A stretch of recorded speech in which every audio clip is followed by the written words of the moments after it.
ഏവർക്കും നമസ്കാരം. 1000 നാമങ്ങള് 1000 കഥകളില് ഇന്ന് ഭഗവാന്റെ ആ നാമത്തെ നമ്മൾ ആസ്വദിക്കാൻ പോകുന്നത് ഭൂതകൃതേ നമ എന്നുള്ളതാണ്.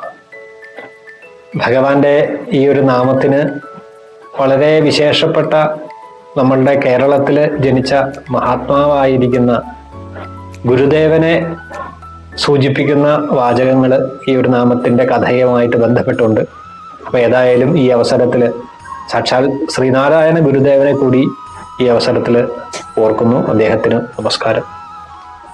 ഭഗവാന്റെ ഈ ഒരു നാമം പണ്ട് കൈലാസത്തില് ഋഷിവര്യന്മാരെല്ലാവരും കൂടി ചേർന്ന് ഭഗവാനോട് ചോദിച്ചു, സാക്ഷാൽ പരമേശ്വരനോട് ചോദിച്ചു, ഈ കാണാവുന്ന പ്രപഞ്ചത്തിനുമൊക്കെ അടിസ്ഥാനം എന്താണ്?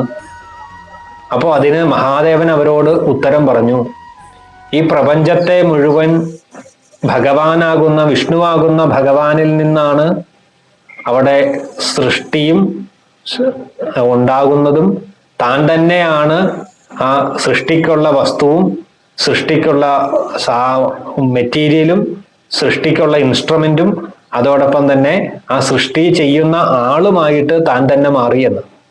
അതുകൊണ്ടാണ് ഭൂതകൃതേ നമ എന്ന് പറയുന്നത്. ഇത് തന്നെയാണ് ശ്രീനാരായണ ഗുരുദേവൻ തൻ്റെ ആ വിശ്വവിഖ്യാതമായ ദൈവ ദശകത്തിൽ പറഞ്ഞത്, നീയല്ലോ സൃഷ്ടിയും സൃഷ്ടാവും സൃഷ്ടിജാലവും നീയല്ലോ എന്ന് നാരായണ ഗുരുദേവൻ പറഞ്ഞത്. അതിന് ഉദാഹരണം എങ്ങനെയാണ് എന്ന് പറഞ്ഞാൽ, ചിലന്തി എന്നറിയപ്പെടുന്ന ആ ജീവിയെ നമുക്കെല്ലാം കണ്ടിട്ടുണ്ട്. ഈ ചിലന്തി എങ്ങനെയാണ്? താനാകുന്ന ചിലന്തി തൻ്റെ വായിൽ നിന്ന് വരുന്ന സ്രവത്തെ കൊണ്ട് തന്നെ ഒരു വല നെയ്യുന്നു. അതിനുശേഷമോ ആ വലയെ തൻ്റെ ഉള്ളിലേക്ക് തന്നെയാണ് അത് സ്വീകരിച്ച് വലയെ ഇല്ലാതാക്കുന്നതും. അപ്പൊ സൃഷ്ടി ചെയ്യുന്ന ചിലന്തി സൃഷ്ടിക്കാൻ ഉപയോഗിക്കുന്ന ആ വലയ്ക്ക് വേണ്ട സാധനം തന്നിൽ നിന്ന് ഉണ്ടാകുന്നു. ഇത് ചെയ്യുന്നത് ആരാണ്? താൻ തന്നെ. അതായത് സൃഷ്ടി ചെയ്യുന്നതും ആ സൃഷ്ടിയെ ചെയ്യാനായിട്ട് ഉപയോഗിക്കുന്ന വസ്തുവും ആ ചെയ്യുന്ന ആളും ആ ഭഗവാനായിരിക്കുന്ന ശക്തി തന്നെ.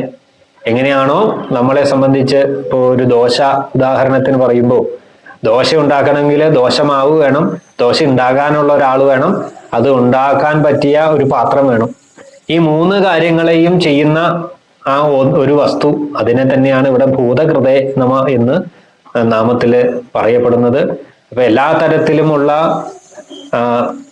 ഭാവനാശക്തി നമുക്ക് ജീവിതത്തിൽ ഉണ്ടാവാനായിട്ട് ഈ ഒരു നാമം ജപിക്കുന്നത് വളരെ ഉത്തമമാണ്. എല്ലാവർക്കും നമസ്കാരം.